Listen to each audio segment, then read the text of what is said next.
Thank you. I do call the member for Penrith.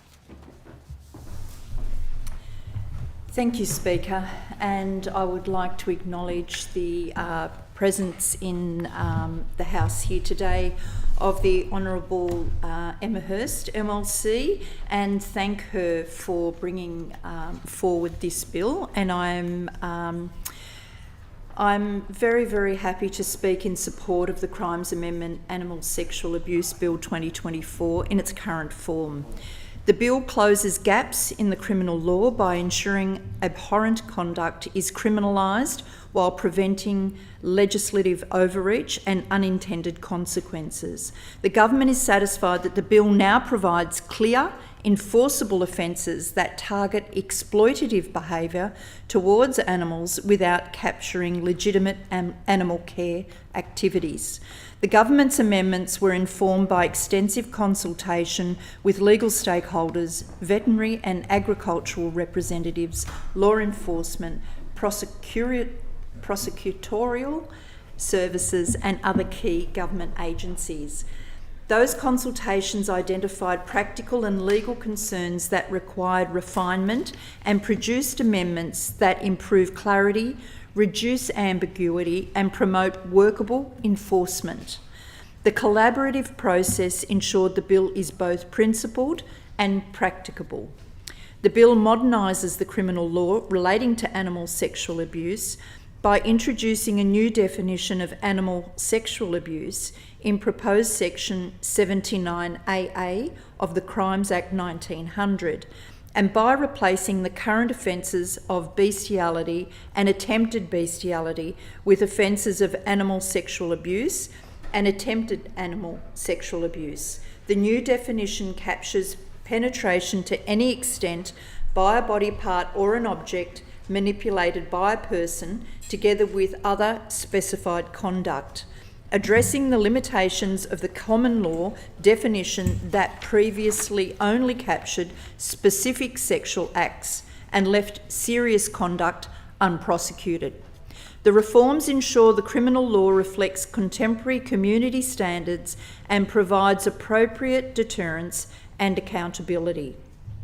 Separation of offences. The sexual touching and other sexual acts were removed from the primary animal sexual abuse offence and established as a standalone offence of an animal sexual touching in proposed section 79A. There's also a penalty alignment. The standalone offence of animal sexual touching carries a minimum penalty of 5 years imprisonment, aligned with a penalty for sexual touching against an adult in the Crimes Act 1900. Image and material offences. The bill introduces offences for producing, disseminating and possessing animal sexual touching material at proposed sections 547E, open bracket 2A, close bracket, and 547E, open bracket 2B, close bracket. Producing or disseminating attracts a maximum penalty of 3 years imprisonment, and possessing attracts a maximum penalty of 2 years imprisonment. Supply and facilitation offences. New offences criminalising advertising, selling or transferring animals for sexual abuse with maximum penalties for 5 years imprisonment, a fine of up to 2,500 penalty units or both. These offences target facilitation and commercialisation of abuse as well as the primary offending conduct. Schedule 1.3 of the bill will repeal the current offences of bestiality and attempted bestiality and replace them with the new offences of animal sexual abuse and attempt animal sexual abuse. The limited common law definition of bestiality has prevented the prosecution of serious animal sexual abuse in cases that do not meet this definition. The new definition in this bill will rectify this problem and will mean that it is serious conduct, that this serious conduct can be charged and, more importantly, prosecuted. After stakeholder consultation, the government moved amendments so the bill now contains carefully framed exceptions to ensure that bona fide activities are not criminalised. These exceptions cover acts carried out in good faith for veterinary treatment, hygienic purposes, scientific research assisting a female animal in giving birth, and acts undertaken in the best physical interests of the animal, together with other acts prescribed by regulation. The government's amendments refine these exceptions to expressly protect necessary agricultural, husbandry and animal care practices from unintended criminal liability. The statutory framework prioritises animal welfare while protecting a legitimate professional and husbandry activities. The bill now includes a statutory review clause requiring a review of the operation of the amendments 3 years after commencement.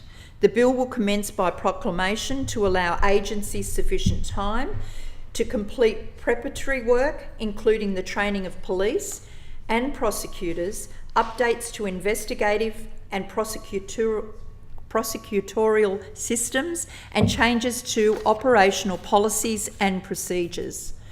The staged commencement approach ensures the amendments are operationalised effectively and that enforcement agencies are ready to apply the new law consistently and fairly. Speaker, as I've already said, the government acknowledges the substantial work of the Honourable Emma Hurst MLC and her staff in bringing this bill to Parliament, and thanks her for her sustained advocacy and commitment to reforming this area of the law. The government also thanks the member for Sydney for his constructive engagement and assistance during this consultation and amendment. The bill strikes an appropriate balance between criminalising serious and exploitative conduct and protecting legitimate animal care and agricultural practices. The government will monitor the operation of the amendments and use the statutory review to address any issues that emerge in practice. And Speaker, I commend the bill to the House. I thank the member.